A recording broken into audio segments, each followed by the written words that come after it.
Assalamualaikum warahmatullahi wabarakatuh. Sebelum saya memulakan pembentangan, izinkan saya mengenalkan diri saya. Saya Nur Astila binti Iwan Syarani, nombor matriks 22BI 02103. Hari ini kami akan membentangkan subjek pendidikan Islam, bab yang ke-6, pelajaran ke-26, tingkatan 1, yang bertajuk akhlak terpuji sebagai hiasan diri. Okey, saya mulakan pembelajaran. Bagi pengenalan, pengenalan untuk subjek ni pengenalan untuk bab ni menceritakan akhlak terpuji adalah nilai-nilai moral yang dapat membentuk individu yang baik dan merupakan hiasan diri yang berharga. Seseorang yang menghiasi dirinya dengan akhlak yang baik akan dihormati, dipercayai dan dihargai oleh masyarakat sekeliling. Seseorang yang berlandaskan nilai-nilai moral yang positif serta menjadi panduan dalam menjalani kehidupan sehariannya dengan penuh integriti dan kebaikan. Maksudnya di sini untuk pengenalan, kalau kita pegang nilai-nilai akhlak yang baik, semua orang suka kita. Jadi sebenarnya kita ni hidup berlandaskan kebaikan untuk mengelakkan perkara-perkara yang buruk datang kepada kita. Kita teruskan kepada objektif untuk bab ni. Pertama, kita akan menggalakkan pelajar menghiasi diri dengan sifat-sifat terpuji. Kedua, membimbing pelajar betapa pentingnya akhlak baik dalam kehidupan. Kemudian ketiga, membangunkan kepribadian yang disegani dan dihormati masyarakat dan mendapat keredaan Allah. Maksudnya kita ajar pelajar apa tu akhlak baik, apa tu akhlak buruk, apa perbezaan di antara akhlak yang baik dan akhlak yang buruk, macam tu. Untuk supaya orang dapat beza, supaya orang dapat dalam kehidupan seharian orang dapat bandingkan ini perbuatan yang baik ataupun perbuatan yang buruk, macam tu. Terusnya kita pergi kepada kandungan dalam bab ni. Pertama sekali menceritakan asal perkataan akhlak, asal usul perkataan akhlak. Perkataan akhlak berasal dari perkataan khulukun. Perkataan khulukun ni daripada bahasa Arab. Bermaksud kalau dari segi bahasa, budi pekerti, watak, kelakuan dan tabiat. Manakala dari segi istilah pula ialah sifat yang tertanam dalam jiwa yang mendorong lahirnya sesuatu perbuatan dengan mudah tanpa mempertimbangkan dan fikiran yang mendalam.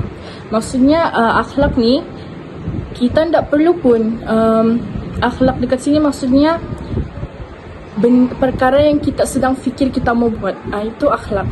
Tapi antara dia maksudnya macam akhlak ni apa yang kita sudah tanam dalam diri kita yang kita mau buat. Kita tidak perlu berfikir secara keras pun untuk perbuatan ni. Misalnya dalam diri kita tu kita sudah mau makan, itu adalah akhlak. Sebab kita sudah terbenam dalam diri kita mau makan. Tapi cara kita makan tu macam mana? Kita baca doa sebelum makan kah ataupun kita just makan terus? Itu yang menentukan sama ada akhlak kita tu baik ataupun tidak, macam tu. Itu adalah akhlak. Okay, seterusnya kita pergi kepada kandungan yang kedua, iaitu pengertian akhlak mahmudah dan akhlak mazmumah. Untuk pengetahuan, akhlak ni terbahagi kepada dua. Pertama, akhlak mahmudah, iaitu akhlak yang baik, dan yang kedua ialah akhlak mazmumah, iaitu akhlak-akhlak yang buruk. Maksudnya perkara-perkara yang tidak baik.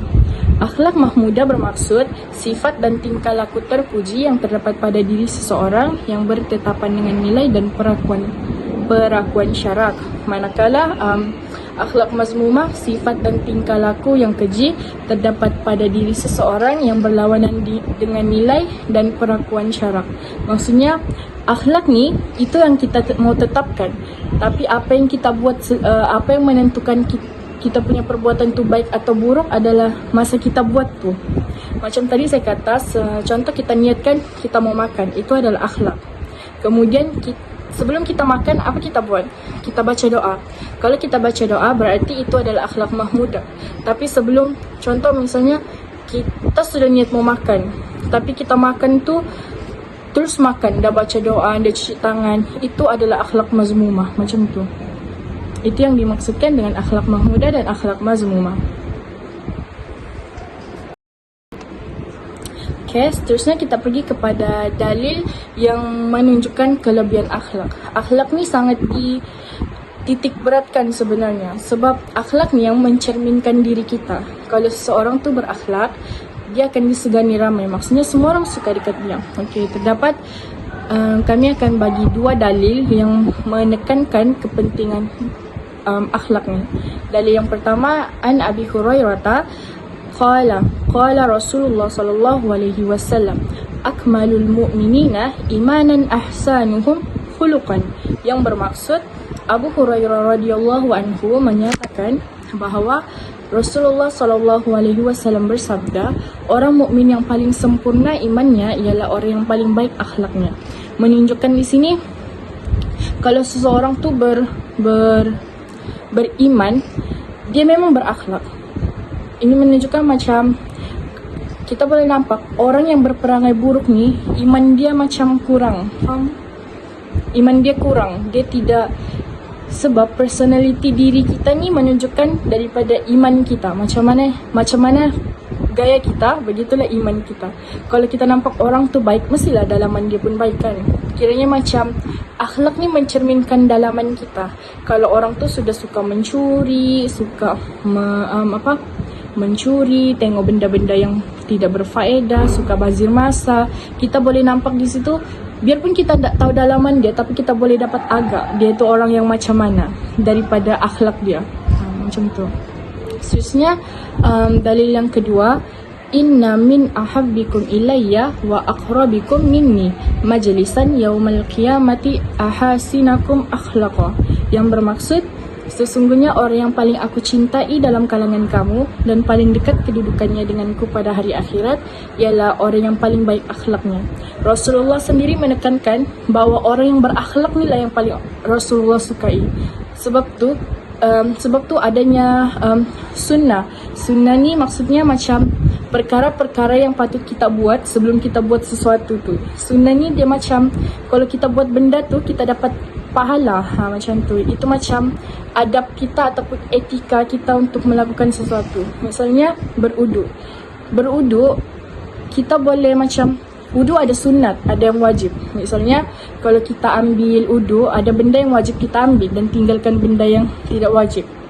Maksudnya kalau kita tidak buat yang sunat tu tidak apa, tapi bila kita buat, itu menunjukkan bahawa kita ni seorang yang tertib. Kita suka melakukan perkara-perkara kebaikan. Itu saja. Seterusnya ialah akhlak mahmudah dan akhlak mazmumah kepada Allah dan juga manusia. Yang pertama, akhlak mazmumah iaitu akhlak kepada Allah. Contohnya ialah berzikir selepas solat, berselawat, sabar dan redha ketika menghadapi ujian, juga bertawakal atas segala ketentuan yang diberikan. Yang kedua pula, akhlak mahmudah kepada manusia. Pertama, menghormati orang lain, bersifat pengasih atas sesama lain, berkasih sayang, menghormati orang lain. Juga sifat-sifat pemurah seperti bersedekah kepada masjid-masjid, infak kepada orang-orang yang fakir yang memerlukan. Seterusnya, akhlak mazmumah iaitu akhlak kepada Allah, iaitu pertama bersangka buruk. Contohnya kita bersangka buruk terhadap takdir yang diberikan oleh Allah, bersangka buruk ketika ditimpa apa-apa ujian. Yang kedua, sombong dan lalai. Sombong terhadap Allah, juga lalai dalam mengerjakan ibadah seperti solat. Sombong tidak pernah meminta doa kepada Allah, meminta pertolongan kepada Allah kerana sifat sombong yang ada dalam diri kita. Yang terakhir iaitu riak. Riak ni riak terhadap manusia, riak terhadap apa yang kita ada, contohnya harta benda, harta dunia. Kita riak dengan pemberian Allah itu kepada kita. Yang kedua pula, akhlak mazmumah, akhlak kepada manusia. Sombong, memandang hina dan berkata kasar. Ini contoh-contoh akhlak mazmumah yang dilakukan oleh manusia. Sombong ni seperti apabila berjumpa tidak bertegur sapa. Memandang hina pula, kita merendahkan orang lain. Kita merendahkan pencapaian orang lain, kehidupan orang lain. Dan juga berkata kasar, iaitu maksud contohnya kita berkata kasar terhadap rakan, ahli keluarga, orang-orang sekeliling kita. Itu contohnya kita ni tidak menjaga budi bahasa terhadap orang lain. Selain itu, slide yang seterusnya iaitu tujuan memelihara akhlak. Yang pertama, mewujudkan kehidupan aman dan harmoni. Kerana tujuan kita berakhlak antara sesama manusia ni supaya kita dapat mengelakkan perselisihan faham, kesalahfahaman, juga menjaga hati dan perasaan masing-masing sebagai seorang manusia dan juga umat Islam. Yang kedua, mendapat kasih sayang Allah dan sentiasa diberkati. Orang-orang yang berakhlak baik, berakhlak mazmumah ni sentiasa dikasihi oleh Allah kerana mereka menjalankan salah satu perintahnya, iaitu berkelakuan baik dan menjaga hati sama manusia. Yang ketiga, mendapat syafaat dan rahmat Allah pada hari akhirat. Kerana Allah telah menjanjikan orang-orang yang beriman, orang-orang berakhlak mahmudah ni yang sering memudahkan urusan orang lain akan diberikan ganjaran dan syafaat di hari akhirat kelak. Yang keempat, mewujudkan kestabilan politik dan keamanan negara. Macam mana akhlak baik ni boleh mewujudkan kestabilan politik dan keamanan dalam negara? Pertama, kerana apabila kita menjaga akhlak, menjaga perlakuan kita antara sama manusia, sama orang di dalam negara, kita dapat mengelakkan pergaduhan, konflik.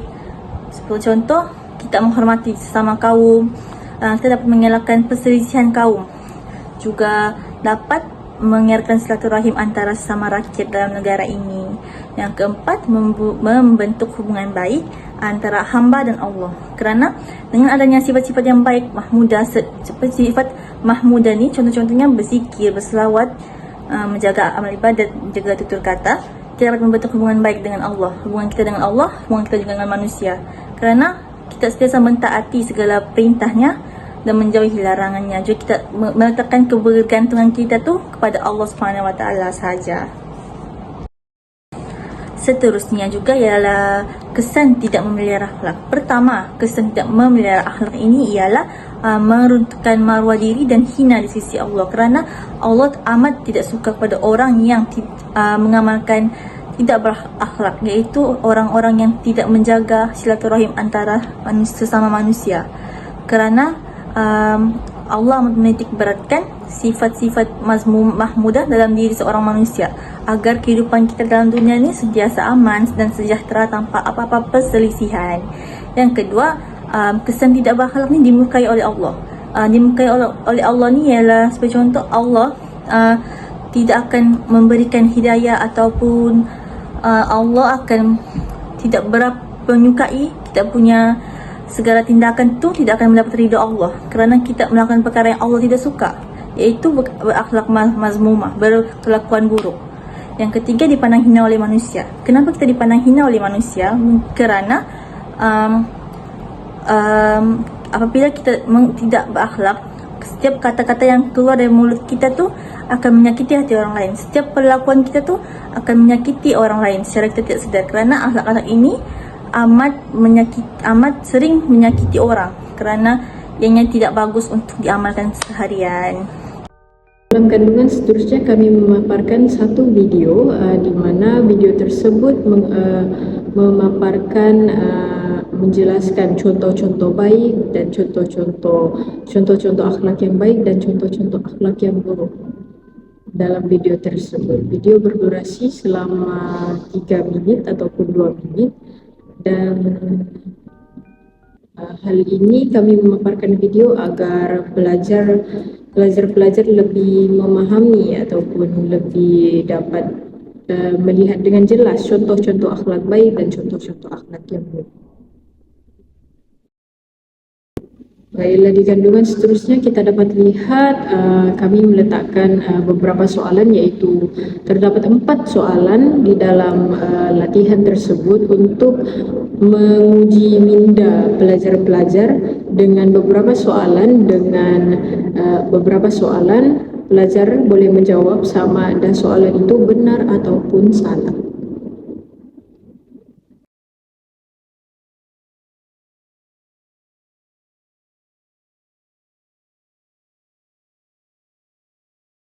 Yang terpuji ini, ia dapat membantu membina keyakinan, kehormatan, kepercayaan daripada orang lain.